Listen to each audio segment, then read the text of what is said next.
WLKY weather with meteorologist Eric Zernick. It has been a very warm and windy Sunday so far across the areas. We actually broke a record, hitting 75 degrees, and winds have been sustained up around 30 to 40 miles an hour as far as those gusts are concerned. And this is all ahead of the main event that gets here tonight that's going to bring with it some impact weather in the form of showers and a few thunderstorms later on, especially as we get closer to 9, 10, 11 o'clock. That's going to be the best time frame for that line of storms pushing in. And with that line, we could see wind gusts up to 40 to 50 miles per hour as it initially moves through. Now, it's going to be in and out of here pretty quickly, so it's not going to last all that long. But when it does move through, it's going to pack a punch. And then behind it, we're going to stay windy and turn bitterly cold for our Monday. We're going to have about a 50-degree temperature difference from what it was out there today to what it's going to feel like through much of our Monday.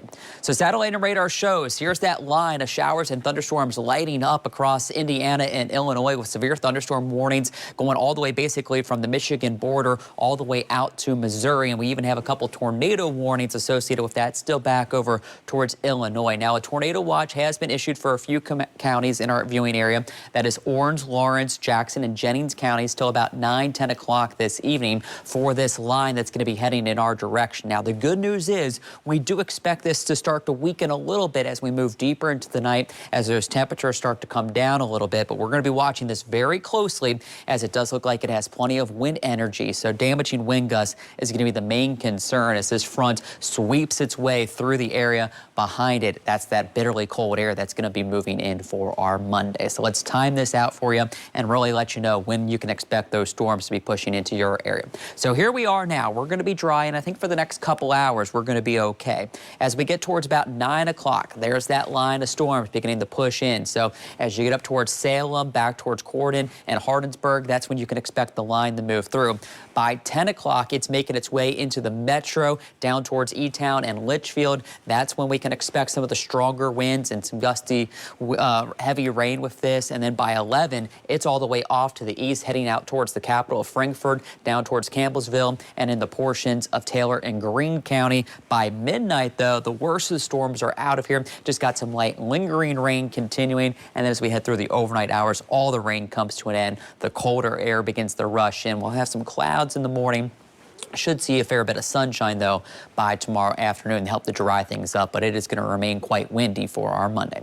So right now we have wind gusts close to 40 miles an hour as that initial line gets closer to us around 10 o'clock. This is where we could see those wind gusts approach 50 miles per hour. So, yes, we'll have to really watch that closely. Even behind it, winds are going to remain very strong. Even into tomorrow morning, we could have those gusts still up to 40 miles per hour. They come down a little bit, but even tomorrow afternoon, still gusts close to 30 miles an hour. That's going to add a significant bite to the air to go along with the cold temperatures. It's not until Tuesday that the winds finally begin to relax a little bit with gusts down into the teens. So with the windy conditions and that cold air coming in, let's talk about what it's going to feel like as far as the temperatures. You can see right now still very pleasant, but once that front goes through, look at how the temperatures drop, and by the time we wake up tomorrow morning, it's going to feel like the single digits. So yes, you'll need to break out the heavy coats, hats, and gloves first thing in the morning.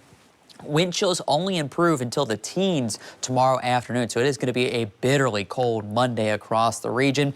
Back down into the single digits by the time we wake up Tuesday morning, and even Tuesday afternoon, we only see a little bit of an improvement to feel like temperatures into the 20s. So yes, winter making a return as we head into the upcoming work week for your Monday and Tuesday. Outside over downtown Louisville, you can see the camera shaking with those gusty winds that we have across the area, but still very warm, 72 degrees, those winds 24 miles an hour out of the south-southwest. So for this evening, gusting showers with those temperatures plummeting once the front moves through, but most of the night we're still in the 60s. But by the time we wake up tomorrow morning, we're down into those 20s with wind chills in the teens throughout most of the day. We'll make it into the upper 20s with skies clearing, giving us that sunshine through the second half of the day. Stay chilly Tuesday, just 31 for a high. New Year's Eve, though, isn't looking the worst. We should get close to 40 degrees for the afternoon, so temperatures likely going to be in the mid-30s as we ring in the new year to start off 2026. We're back into the 30s for Thursday and Friday, and then 40s for next Saturday and Sunday. But at least we're looking at fairly dry weather once we get through tonight. Thank goodness. Cold and wet and rainy, no thank you. No, thank you. But definitely keep an eye on the skies tonight. We'll be tracking it all through the evening to keep you updated. Okay, thank you.